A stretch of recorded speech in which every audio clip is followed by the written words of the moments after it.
la grâce à la gloire. Dans Romains chapitre 8, verset 30, « Et ceux qu'il a prédestinés », il s'agit de tous ceux qui croient en Jésus, il les a aussi appelés, et ceux qu'il a appelés, il les a aussi justifiés, et ceux qu'il a justifiés, il les a aussi glorifiés.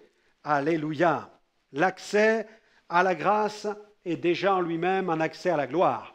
L'œuvre de la rédemption est une œuvre glorieuse. En mourant sur la croix, Jésus a été glorifié. Jean 12, verset 23. Jésus leur répondit, « L'heure est venue où le Fils de l'homme doit être glorifié. » La vie de Christ en nous est déjà les prémices de la gloire éternelle. Se convertir, c'est glorieux. Marcher avec Christ, c'est glorieux. Car la vie chrétienne n'est pas le produit de l'effort humain ou de la bonne volonté humaine, mais le résultat de l'action souveraine et glorieuse de l'Esprit de Dieu dans la vie du croyant. Dans 2 Corinthiens 3, verset 5, Paul dit « Car ce n'est pas à dire que nous soyons par nous-mêmes capables de concevoir quelque chose comme venant de nous-mêmes. Notre capacité, au contraire, vient de Dieu. » Le chrétien reçoit non seulement la vie glorieuse de Christ en lui, mais il est aussi destiné à entrer dans la gloire, ce qui reste le but suprême du salut, l'accomplissement du salut dans toute sa perfection. Hébreux 9, verset 15.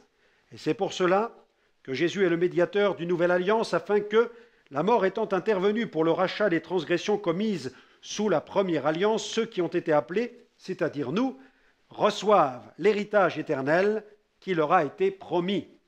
Les rachetés participeront au festin des noces de l'agneau, au cours duquel ils recevront leur récompense.